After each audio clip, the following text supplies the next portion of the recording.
Welcome, everyone. I am Cornelius Bankole, Saxi. I'm going to be taking you on Heartbreak and the journey to recovery. And first of all, I'd like to tell you about we humans, every one of us, we are a huge heap of memories in so many ways. And I know some of us might have heard about evolutionary memory, genetical memory, biological memory, and karmic memory, physical memory, and uh, even in sports, you will have heard muscle memory.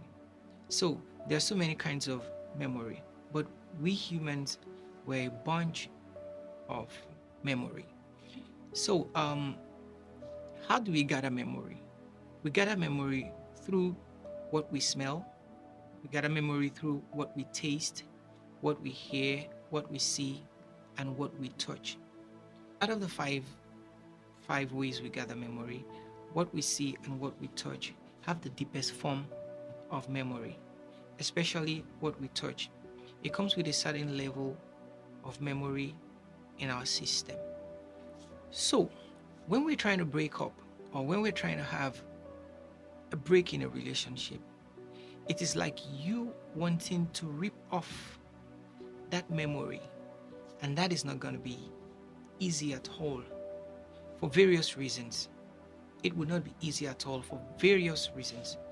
The fact that you're going through a breakup is that you want to be done with a certain memory that you've shared with someone. And that will lead me to saying to break up can be like two people who have in so many ways become a part of each other's life. Now, seeing each other or experiencing each other as a baggage they are not willing to carry anymore. So they want to set this baggage aside. Like they want to drop it off. They don't want to carry that baggage anymore. But this baggage is something that you didn't carry willingly. It is something that is compulsively attached to you. That is something that compulsorily or against your will is attached to you. So in a situation where you've gathered an amount of memory that is compulsively attached to you and you now want to rip it off, that can be so very damaging. Even if you are psychologically, mentally, or emotionally equipped or balanced, it will still take some level of hurt when you try to go through the process and rip off. Let me give you an example. An example of that is when the woman gets pregnant, the child starts to grow in the woman. They're actually two separate entities, but yet they are in each other, like they are one. The baby is one with the mother. And if the mother decides that I don't want this baby to be part of me, if that process is not done carefully and gracefully, the baby will die and the mother will also die. Even in the process when the baby is, fully grown and the baby needs to get detached from the mother can't just decide, I don't want this baby and, I want it popped out of me, so press it and let it get out. It can't just happen that way. If you dare do it like that, the two of them can lose themselves. And that is the way breakup happens. You are trying to separate something that has become one. And another example is like you putting a glue on your finger and sticking it together. When it's stuck together and you try to want to, rip it off, there is no way you will do it without hurting yourself. And that is why breakup hurts a lot, because two people who have shared their emotions, who have shared their body, who have shared their living space, who have shared a whole lot of things together, and they have become one in sharing these with each other, are now trying to rip off all that they have shared. And the body is not like the mind that has the balance to just turn over and is on another direction immediately. The body is like, okay, let me give you an example of that. Mind is like a storehouse where you put different kind of things and they stay there detached just the way you put them. But the body doesn't work that way. The body actually stores memory by mixing up anything that you put in it, and putting it up into a structure. Just like when you want to build a house, you take the sand, you take soft sand, sharp sand, and you put cement and you put water. Now, all these things that you put together, if you try to want to take it off, after mixing it up and building it into a structure or putting it up into a structure, you find that it may become very, very impossible. And if it will have to be possible, it is something that takes a whole lot of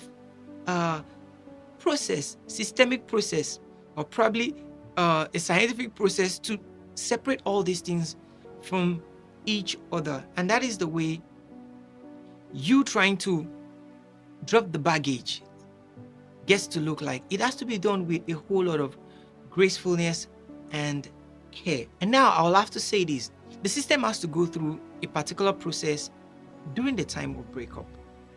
The memories of your partner starts to become stronger, or becomes more stronger when you separate from each other, especially when you've already made the decision to separate from each other. The memories become stronger.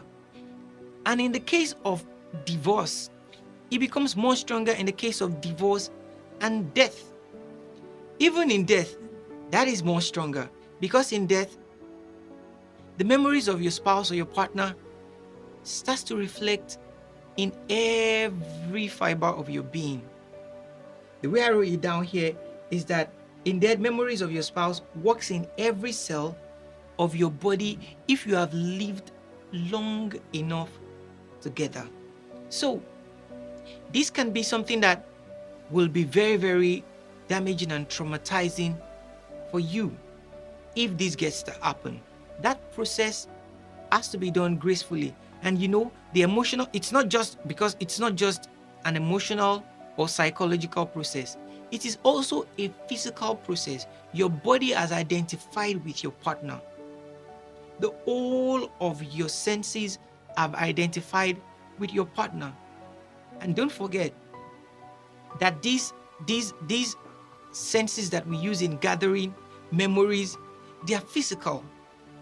So you will have shared sensations, touch, you have shared different kind of events with each other, which have now become your ground of pleasure. So this process is not just an emotional or psychological process. It is a physical process. And it being a physical process, you trying to rip off this memory is like you trying to cut a part of yourself out. Just like the example I did about the woman and the child. The baby is already part of yourself. So if you try to rip it out, it's you deciding that you have to kill something that in some way is a part of you. Now, so when I say is a part of you, I'm saying that thing is you. So now don't forget that the memories that you've gathered is a formation of you. It is inseparable. They can't separate you from it, just like you can't separate your mind from your body, just like you can't separate your brain from your body. If you do, like an adage that they say from where I come from, that when you have a headache, cutting your head off is not the solution to an headache. But really, if you cut your head off, won't the headache stop? It will stop, but so many other things will stop with it. So the reason you feel so much hurt is because you're trying to kill something that is you. You're trying to kill something that is a part of you. One time, I was having toothache, and it was very, very, very disturbing. It became very, very painful that I could not bear it anymore. So I was coming from an event, so I went to my sister's house because I couldn't go home because it's another state. So I went to my sister's place, and while I got there, I couldn't sleep all through the night, and there was nothing she could do. All she was telling me is, sorry. And I did that almost all through the night. Early the next morning, I had to leave and go meet my dad. When I got to my dad, I got to him around 4 a.m. because I couldn't hold the pain. I got to where he was around 4 a.m. in the morning. And all he could do for me was, okay, probably boil water and put some salt and tell me, to gargle the water. Later, I started feeling like, why am I even troubling all these people? I asked him that, Daddy, the pain is not going. What shall I do? He said, probably when it's morning, I'll have to go see the dentist. I went to see the dentist. Now, by the time I got to see the dentist told me that, it's a serious thing, that it's only, they might be able to do two things because there is a hole in the teeth. It's either they fill it up or they remove it. But it will suggest that it's being removed. Now, I am no longer having a milk teeth anymore. You know that a part of me is going to be empty for the rest of my life. While I'm younger, while I'm a little child, if my teeth gets to remove, another one is going to come out. So that is not completely a part of me. But when I'm well grown, fully formed, that actually is a part of me. So if it is being removed, I'm not going to have it being replaced. And that is the way it gets to work out with relationship. Whenever you're with someone, that is the way the person gets to form and becomes a part of you. And you also form to become a part of them. And by the time the doctor would remove the tooth, he had to inject my gum. And I was given the first and the second, inside and outside. And they gave me the injection, and he took, I don't know what that thing is called, probably caliper kind of, and he put it on the tooth, and he will shake it. When he shakes it, he will ask me that, do I feel pain? And by the time he does that, after injecting the mouth, the anesthetics, I couldn't feel the gum. I couldn't feel anything in my mouth anymore. So he put the caliper, and he tried to remove the tooth, and he will ask me that, do I feel pain?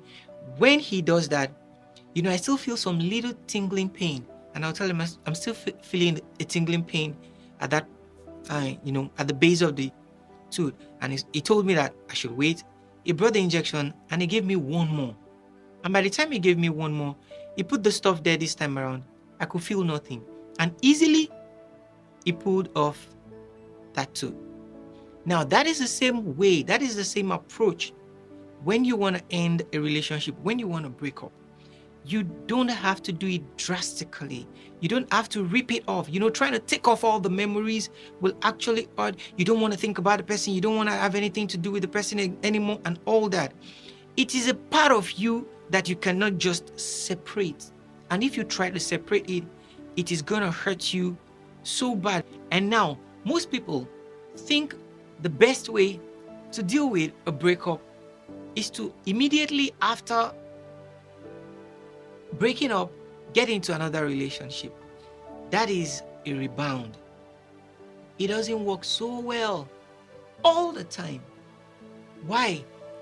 You're going to leave yourself to more struggle. You're going to leave yourself to more trouble. You're going to leave yourself to more commotion. You're going to leave yourself to more trouble. And this is going to be something that you will not find easy to manage as time gets to as the time gets to go.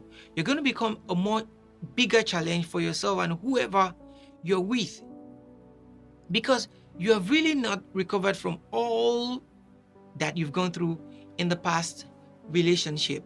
It is extremely important for you to let your body work out the memories. It is important that your body has enough time to keep the memories at a distance.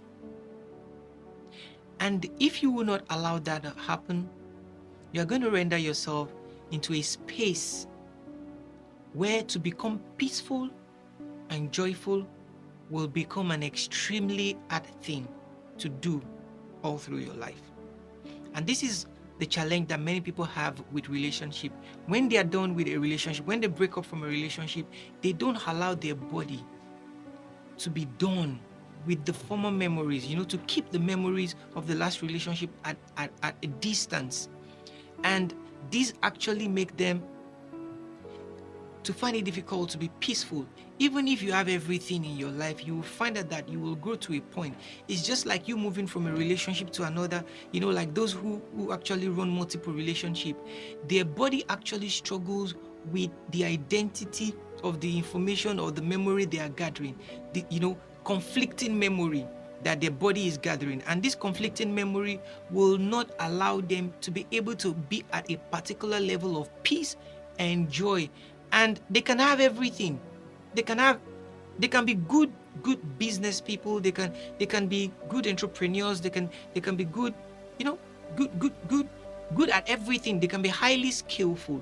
But you put in your body in a space where it cannot have that stability of memory. It's having that conflicting memory. It puts you in that space where there will be struggle, that even if you have everything, you will find it difficult to have peace and that joy. And that is something that, if peace and joy is an important thing for you, you need to allow your body to learn to keep the memory at distance. So conducting that aspect of your life is something that you have to do gracefully and well. Just like conducting every aspect of your life is something that you have to conduct gracefully and well. Even if you can't stand that person anymore, you still have to learn and find a way to conduct yourself gracefully, because that is necessary and important for you if you really don't want to go through that long-term and long life-lasting struggle. So you need to really find a way to allow your body to distance itself from the memories that you've gathered from the relationship. And you have to do this gracefully. All right? And as I try to round up, I like to say this, that many people actually build their relationship or partnership in a way that they go into the relationship from a point of insufficiency and incompleteness. So they went into the relationship just for them to have the other person complete the missing part of themselves.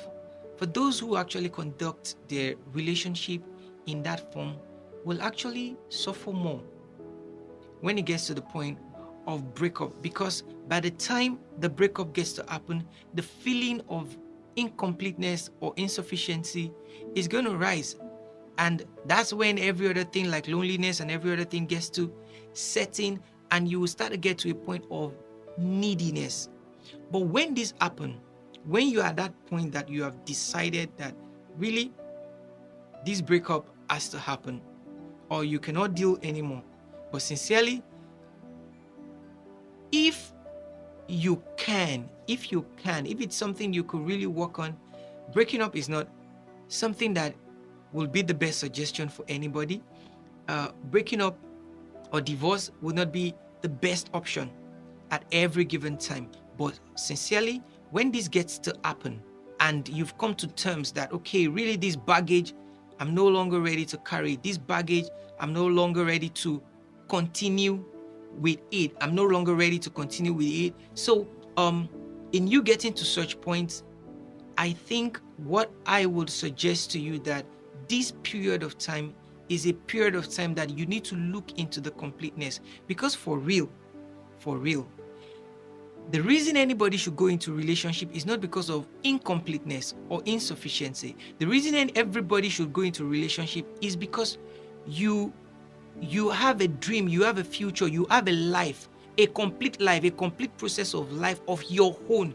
And after you have that, you now want to share it because you want to do more, not because you are not able to do enough. There is a difference. When you have more and you want to share, it's different from you don't have enough and you're looking for someone to add. So for you as a human, for every one of us as human, it is a major thing that I will suggest, and I would tell you that for you to go into relationship, you really need to go to a relationship because you are complete and you want to extend your completion. You want to have more. You want to do more. Now, and when I say do more, I'm saying like you have the capacity to do 10, so you want to do 15, you want to do 20, you want to do 100. Now, not that you don't have the capacity to do 1. You are not emotionally stable. You are not psychologically stable. You are not physically stable. You are not financially stable. You are not, in every ways, you are not stable in your faculties. Your faculties, you really don't even know how to manage your old faculties. So you're looking for somebody that will complete you. No, you will actually get into relationship and become a problem to whoever you're with. And if two people who are like that comes together, it is just two incomplete people, and they will make a formation of two incomplete people.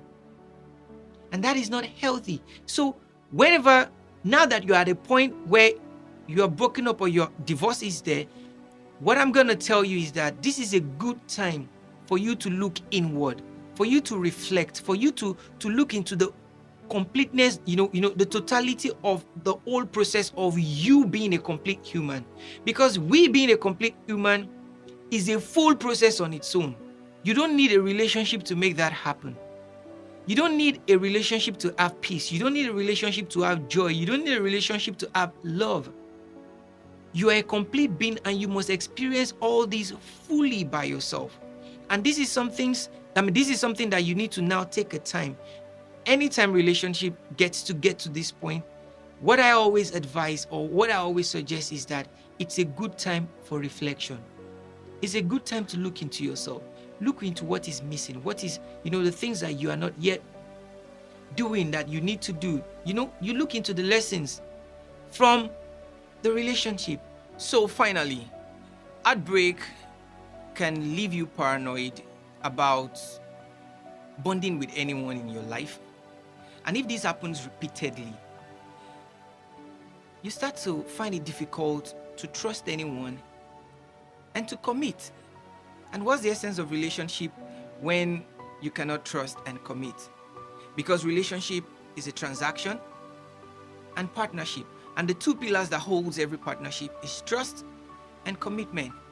So heartbreak is a complex process that requires a systemic guidance to go through that healing process. And now you started with these session you're having today as your first process. And we will continue when I come for the second session, where we're going to be talking about letting go and forgiveness, then creating closure.